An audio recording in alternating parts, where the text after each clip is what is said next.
C'est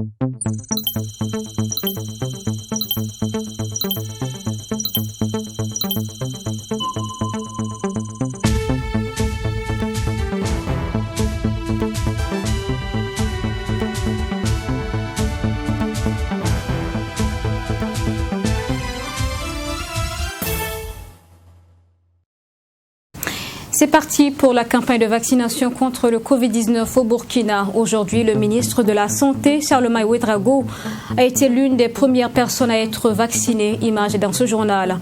Et puis, les conditions de vaccination ont été clarifiées lors du Conseil des ministres tenu aujourd'hui. La séance de travail gouvernemental a permis de passer en revue plusieurs dossiers et d'adopter donc des décrets.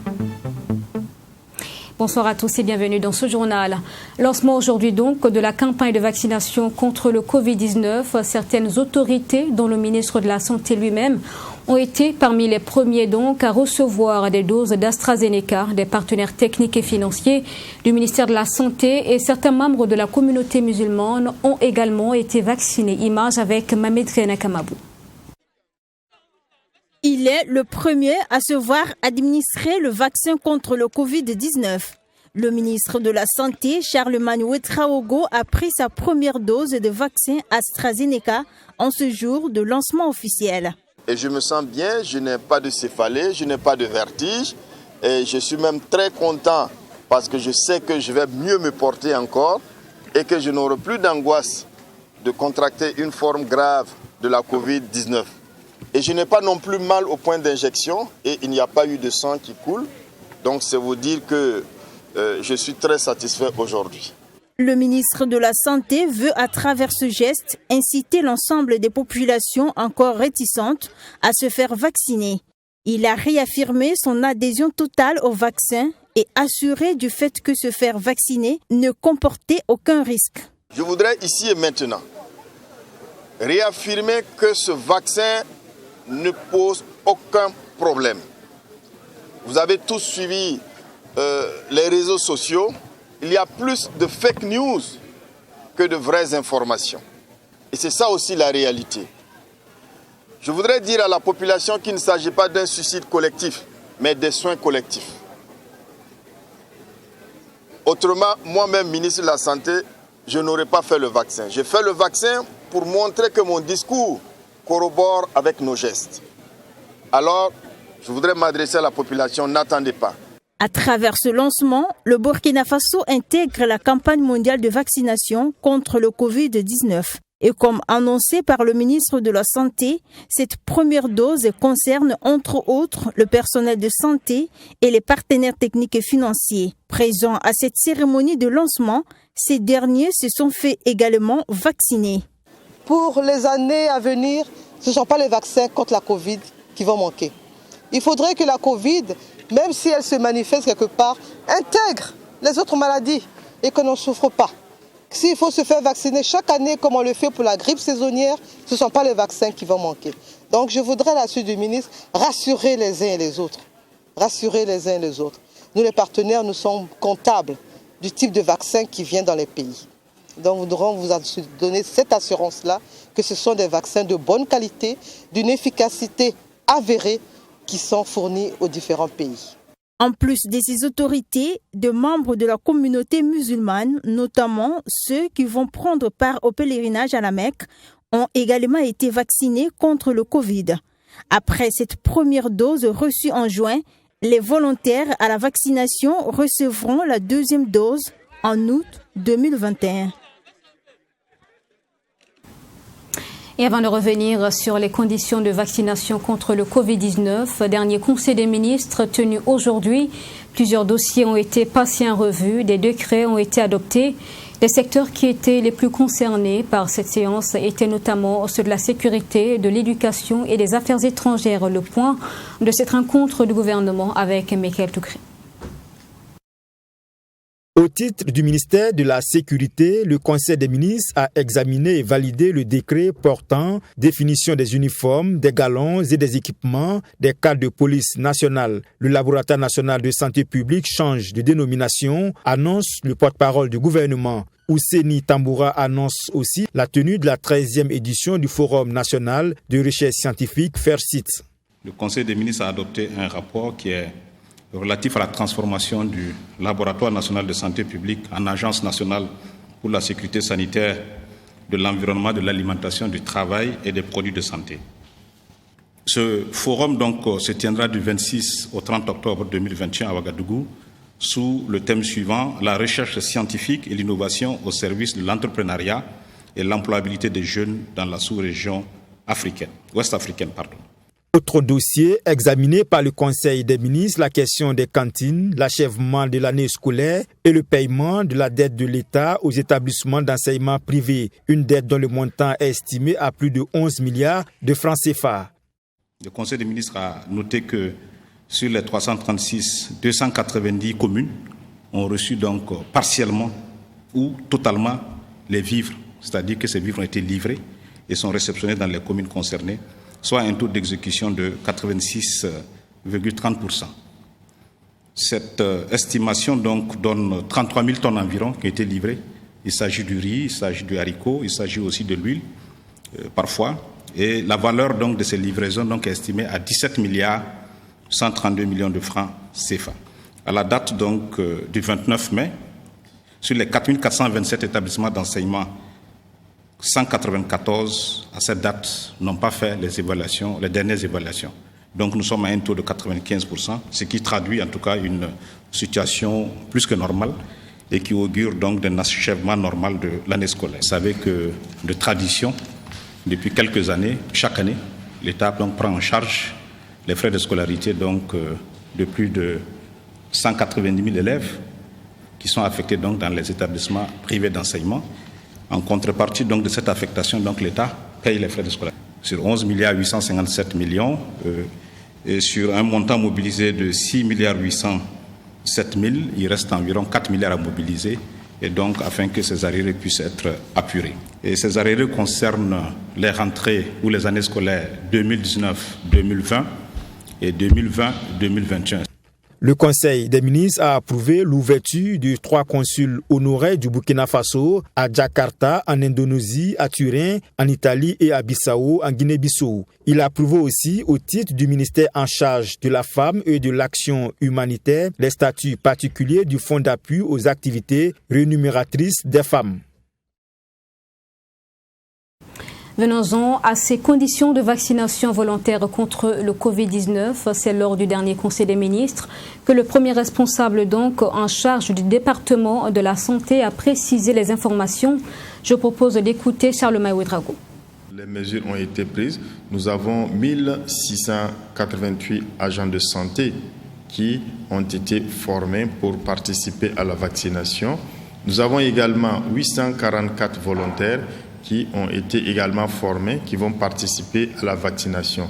Et les ressources financières ont été en tout cas budgétisées et nos partenaires qui nous accompagnent, y compris le ministère des Finances, ont tout prévu pour éviter qu'il y ait des souffrances de traitement, notamment en termes de rétribution, parce que c'est de ça qu'il s'agit. Ce que vous devez savoir, c'est que même pour le vaccin AstraZeneca, la vaccination n'est pas obligatoire. Elle est encouragée, elle est recommandée, elle n'est pas obligatoire. Prochainement, nous aurons certainement d'autres types de vaccins, candidats vaccins, qui vont parvenir au Burkina. Nous avons eu l'homologation d'un certain nombre de vaccins, notamment le vaccin chinois. Ça a été homologué récemment par l'OMS. Et nos partenaires chinois vont aussi mettre à notre disposition ce type de vaccin.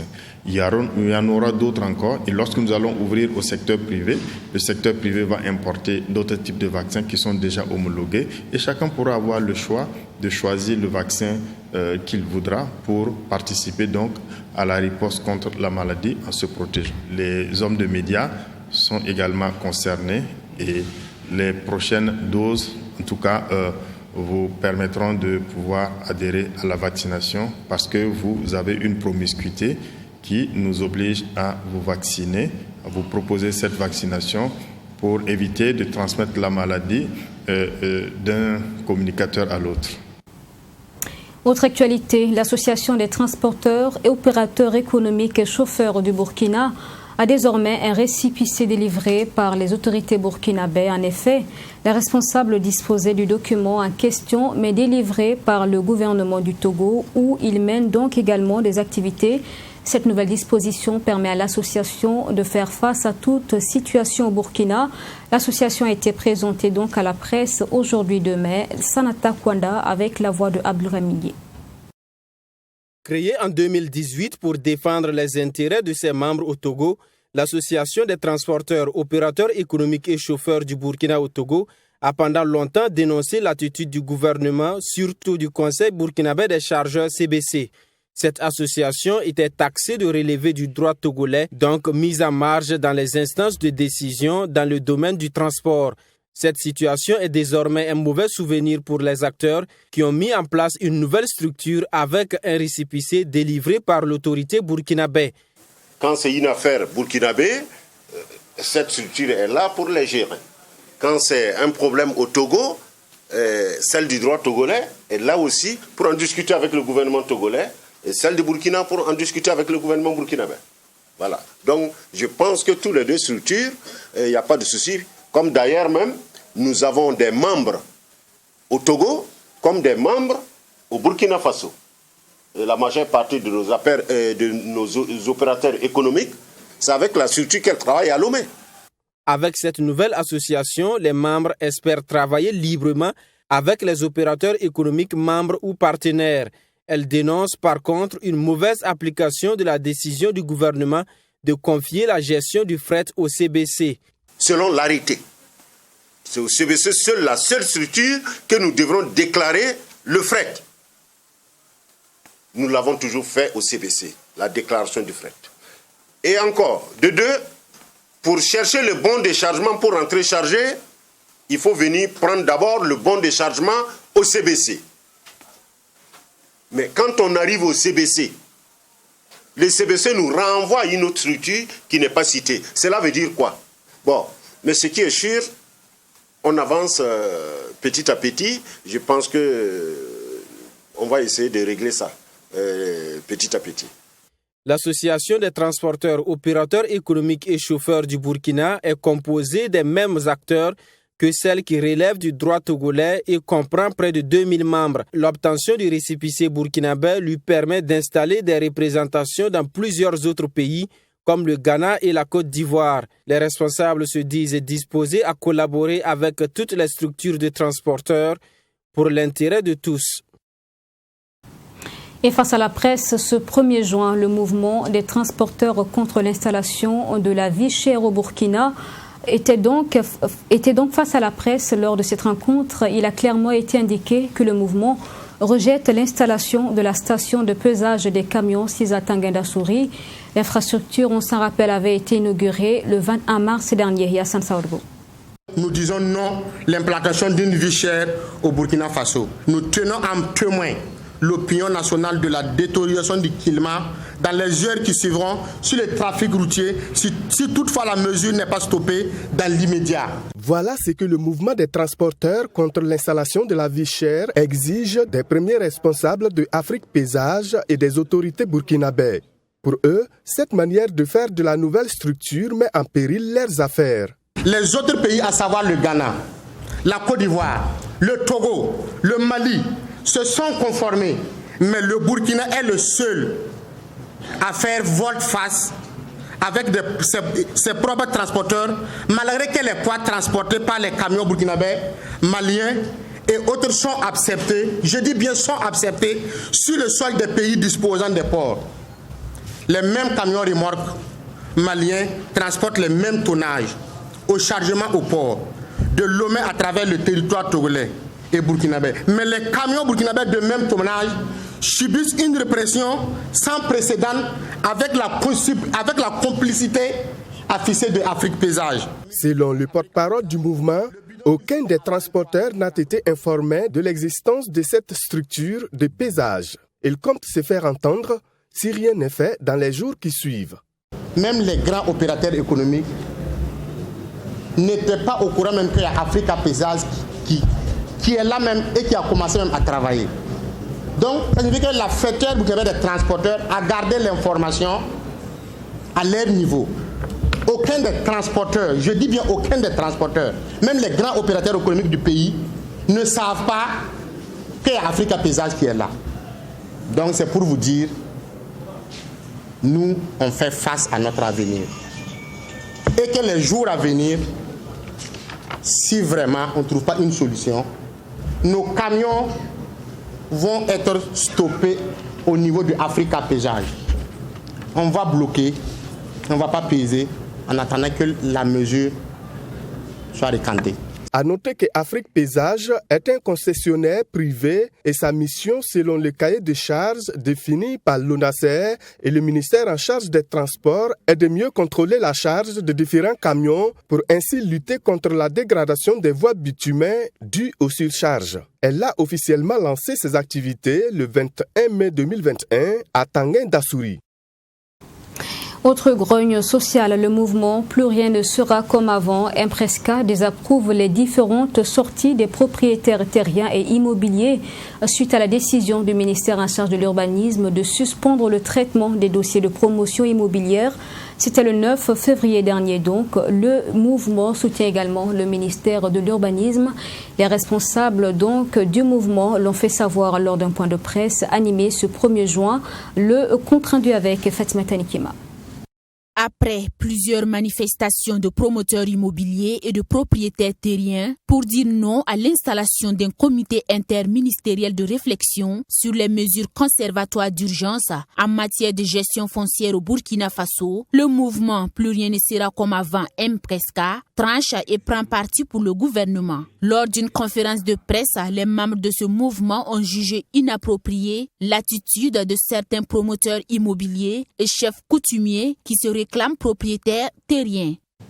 Au regard de ce qui précède, le mouvement Plus rien ne sera comme avant se demande la place qu'occupent ces soi-disant propriétaires terriens et à quel titre vendent-ils la terre aux promoteurs immobiliers.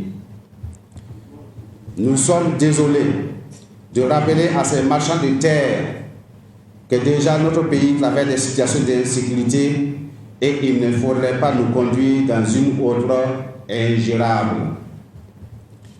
À certains chefs coutumiers, nous les invitons au strict respect des valeurs qu'incarne leur monnaie. Les conférenciers du jour disent apporter leur soutien au ministre béninois Stanislas Sankara. Mais ils ont saisi l'occasion pour rappeler à ce dernier les défis que doit relever son ministère. 40 000 logements en souffrance de réalisation. 105 408 parcelles illégalement attribuées ou illégalement occupées. L'apurement du passif. Des centaines d'espaces verts disparus ou occupés illégalement. Des habitants des zones non loties en Groye. L'assainissement de la ville de Ouagadougou. Nous l'exhortons à réformer la RAF tout en menant des campagnes de sensibilisation dans toutes les zones afin que les populations comprennent le bien fondé de la réforme envisagée dans le programme du président du Faso. Le Impresca a également exhorté les chefs coutumiers et propriétaires terriens à promouvoir la cohésion sociale et à se départir de toute action qui pourrait menacer la paix sociale dans le pays. Dans la suite de ce journal, les militaires et policiers radiés suite au mouvement d'humeur de 2011 pour la énième fois étaient face à la presse. Ce matin, ils ont fait le point du dénouement de leur cas, un dossier suivi par le Haut Conseil pour la réconciliation et l'unité nationale Ashkroun. Les hommes de tenue radiés démentent certains propos du président du Ashkroun. Précision avec Yassine Saoudro. Suite au mouvement d'humeur de 2011, 753 militaires et policiers quittaient l'armée, cas radiés et d'autres révoqués de leurs fonctions. Des promesses de réinsertion professionnelle puis sociale a été faites à ces hommes en 2019. L'un dans l'autre, rien ne semble aller. Face à la presse donc, ces derniers dénoncent des manipulations et l'injustice du Ashkroun dans la gestion de leurs dossiers. Quand on veut traiter les Burkinabés, il faut que tous les Burkinabés soient traités sur le même pied d'égalité. Voilà, quand les gens sont traités sur le même pied d'égalité, voilà, ceux qui doivent être condamnés sauront qu'ils doivent être condamnés. Voilà, il y a des gens qui n'ont rien fait dans cette affaire-là, mais qui sont là, qui sont radiés, qui sont dans les rangs, qui sont en train de tourner. Par contre, il y a des gens qui ont été condamnés et qui sont dans les rangs, qui ont purgé des peines d'emprisonnement et qui sont dans les rangs en train de travailler. Comment vous justifiez cela? Vous allez dire que c'est la justice comme ça? Une justice aux ordres? C'est une justice aux ordres. Ça, c'est une justice aux ordres. Parce que moi, je ne peux pas comprendre que le droit ne soit pas dit dans cette affaire-là. Quelqu'un ne peut pas purger une peine d'emprisonnement de 2 ans et puis se retrouver dans l'armée quand même. Autre indignation des militaires et policiers radiés, les accusations de viol par moment de Léandre Bassouli, président du Haut Conseil pour la réconciliation et l'unité nationale. Les militaires radiés qualifient cette sortie d'inopportune car indigne d'un réconciliateur. Quand ils disent par exemple que les gens sont des violeurs, ils nous culpabilisent tous. Et ça, nous n'acceptons pas ça. Voilà pourquoi nous avons décidé même de faire cette conférence-là pour dire au président, s'il veut sortir pour faire ces genres de déclarations, vraiment il n'a qu'à nous laisser à l'écart de ses propos. Voilà, s'il veut justifier son travail qu'il a fait, il n'a qu'à dire ça aux gens. Mais il n'a qu'à nous laisser à l'écart de ses propos. On ne veut plus entendre nos notes dans ses propos. Qu'il nous laisse à l'écart de ses propos. Voilà, parce que s'il ne veut pas qu'on lui parle mal, il n'a qu'à nous laisser à l'écart de ses propos. On ne veut pas lui parler mal, mais s'il ne veut pas qu'on lui parle mal, il n'a qu'à nous laisser à l'écart de ses propos. Voilà, parce que c'est des propos insultants. C'est des propos insultants. C'est des propos insultants. On ne peut pas dire ça à des gens. Parmi nous, il y a des innocents. Ou bien, quand vous dites ce genre de choses-là, mais ça fait mal ou bien. Alors que le Haut Conseil pour la réconciliation et l'unité nationale a terminé sa mission, un bon nombre de personnes sont toujours en attente de l'aide sociale annoncée à hauteur de 3,5 millions. Nous espérons que cet argent n'a pas été détourné, espère Ousmane Bambara, délégué des militaires radiés. Saham Assurance Burkina Faso change de dénomination et devient Sanlam Burkina Faso. L'annonce a été faite ce lundi 31 mai lors d'une rencontre avec les hommes de médias. Explication dans ce compte rendu signé Nelly Tapsoba et Joseph Yao. Saham Assurance devient aujourd'hui Sanlam, leader panafricain. Saham Assurance fait désormais place à Sanlam Burkina Faso, un changement de nom qui fait suite à l'acquisition en 2018 par Sanlam Group de la totalité du capital de Saham Finance. Plus qu'un changement de dénomination, il s'agit là d'un nouveau départ pour la compagnie, selon Salifou Traoré, directeur général de Sanlam Assurance. L'assurance, comme vous le savez, a pour objet la sécurité financière des assurés. Pour cela, l'assise financière de notre nouveau partenaire, de notre nouveau groupe, est un gage certain de tranquillité. Sanlam Group, en effet, est un groupe financier puissant qui pèse 19 milliards de dollars de chiffre d'affaires, qui a une capitalisation boursière de 9 milliards de dollars et qui dégage des résultats d'exploitation de 9 millions de dollars chaque année. C'est donc un groupe assurément très puissant du point de vue financier et nous pensons que cette solidité financière sera un gage, en tout cas certain, pour la tranquillité de nos assurés. Et le changement se fera également au niveau de la qualité des offres et des prestations, à en croire le directeur général de Sanlam Assurance. Nos clients, avec ce changement de marque-là, vont intégrer un nouveau monde d'assurance. Ils vont intégrer un monde beaucoup plus grand, qui va au-delà du Burkina. Ils vont bénéficier de l'expertise de nos autres compagnies qui sont dans d'autres pays. Ils vont également bénéficier de la sécurité du groupe, la sécurité financière du groupe qui va être là pour les rassurer. Donc ce sont les innovations, ce sont les choses plus que ce changement de marque va apporter à nos clients. Notons que le groupe Sanlam est aujourd'hui installé dans 43 pays, dont 33 pays en Afrique. Il intervient dans les domaines de la planification financière et le conseil, l'assurance, la gestion de patrimoine et l'intermédiation boursière, entre autres. Et puis un mot de culture pour refermer ce journal. Du 29 au 30 mai dernier, à Didir, dans le Sanguier, les populations étaient en fête. Elles ont vécu les journées culturelles de la localité organisées par Fraternité Didir. Cette activité a été rythmée par plusieurs actions sportives et culturelles. Images avec Fatima Tanikema et Mamétriana Kamabou. 48 heures durant, des activités culturelles ont tenu en haleine les populations de la commune rurale de Didir. Il s'agit entre autres de chants, musique, danse traditionnelle et contes. En plus de ces activités de divertissement, les journées culturelles de Didir ont été marquées par des compétitions sportives qui ont opposé des hommes et femmes de Didir et localités environnantes. Des activités placées sous le magistère de Fraternité Didir. Cette année particulièrement, le thème de cette édition est axé sur la santé communautaire, en lien justement avec la pandémie que nous vivons. Et c'est aussi une occasion pour rappeler à la population que la pandémie de la Covid n'est pas passée et il faut toujours respecter les gestes barrières. Fraternité d'Idir, à l'occasion des journées culturelles, a remis du matériel médical au centre de santé et de promotion sociale CSPS de Didir. Un don reçu par le coparrain de ces journées culturelles, le professeur Charlemagne Ouedraogo, ministre de la Santé, au profit du centre de santé. Les organisateurs ont profité de la présence du ministre pour soumettre des doléances. Aujourd'hui, nous constatons véritablement que les populations ici de Didir, avec leurs fils et filles de la localité, se sont mis main dans la main pour accompagner les efforts du gouvernement et en particulier ce centre de santé en faisant don d'un certain nombre d'équipements qui vont renforcer les capacités de la structure sanitaire qui pourront donc continuer à offrir des soins de qualité. Cette 3e édition des Journées culturelles de Didir a été placée sous le thème de la culture et la santé communautaire. Pour mieux illustrer ce thème, il y a eu des sketchs pour sensibiliser les populations sorties nombreuses sur nécessité de se rendre à l'hôpital en cas de problème de santé et d'éviter l'automédication. Une pétition a également été signée par les autorités présentes sur la construction du mur du CSPS de la commune.